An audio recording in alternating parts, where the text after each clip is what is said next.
Whew. Remember that whole citykiller asteroid thing a few weeks back? Had me glued to the news. I don't know about you. Oh, yeah, I was watching those updates pretty closely, too. Asteroid 2024 YR4, I think it was called. Had like, what, a 1 in 32 chance of hitting Earth? Yeah, something like that. Pretty wild, huh? Definitely had everyone on edge for a bit there. But thankfully, things have calmed down quite a bit since then. So today, we're going to do a deep dive into exactly what happened with YR4, what we know about it now, and what it means for how scientists are tracking all those space rocks zipping around out there. Yeah, it was a pretty fascinating event, all told. Really captured the public imagination. No kidding.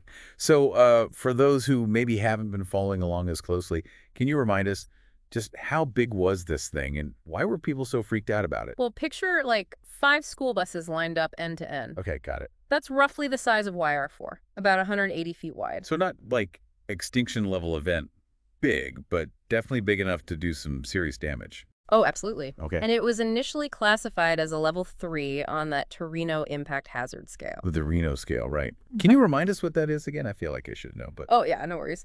It's basically a system scientists use to categorize the risk of an asteroid impact. Runs from 0 to 10. Gotcha. So level 3 means there's a real chance of localized destruction if it hits. Could potentially devastate a whole region. Okay, yeah, definitely not something you want to mess with. Right. So, big asteroid concerning threat level, but I think what really got people talking was the actual odds of impact. Right, exactly. At one point, based on the data they had at the time, NASA calculated a 3.1% chance of this thing actually hitting us. Yeah, I remember that. I think that was the highest probability ever recorded for an object of that size, wasn't it? That's right. Pretty unnerving stuff. But then things started to change, didn't they? Like those predictions started to shift. They did, and this is where the science behind all of this gets really interesting. See, those early predictions, they were based on pretty limited observations. Makes sense, I guess. It's not exactly easy to track something that's, hurtling through space. Well, exactly. It's kind of like trying to plot the course of a speeding bullet way out in the vastness of space. And in this case, with YR4, there was actually something else that was making it even harder to get a good look at it. Really? What was that? A full moon. Wait, seriously?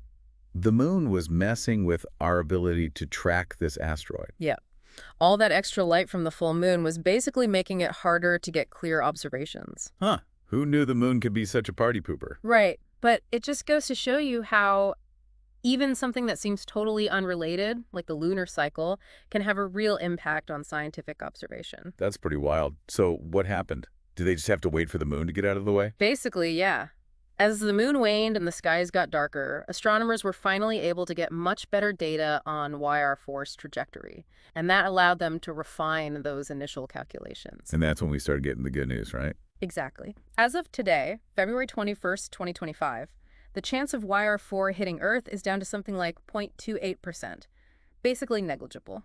Wow, what a turnaround. So no need to panic anymore. Not about this anyway. It's been downgraded to a level 1 on the Torino scale, meaning no unusual level of danger. Phew.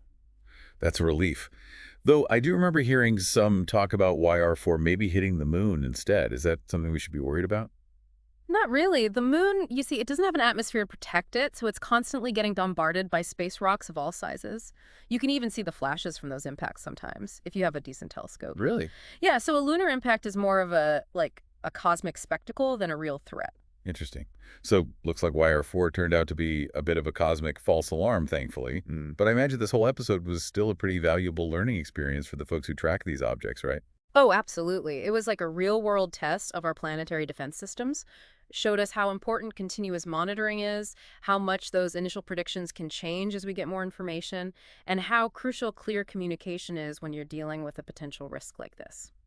So all things considered, should we still be worried about asteroids? Well, statistically speaking, an impact from an asteroid like YR4 is a once-in-a-thousand-years kind of event. But, space is a big place, full of surprises, so it's always good to be prepared. Luckily, there are some really smart people at agencies like NASA and other international organizations, and they're constantly scanning the skies, tracking these objects, and refining their predictions. That's good to hear. Yeah, they're also working on potential mitigation strategies, just in case. Things like asteroid deflection techniques, if we ever find ourselves facing a real threat. Wow, that's incredible. Like the scale of what they're doing to protect us from these, like, Cosmic threats. It's pretty amazing stuff. Yeah. Well, I don't know about you, but I'm definitely feeling a lot more informed after this deep dive.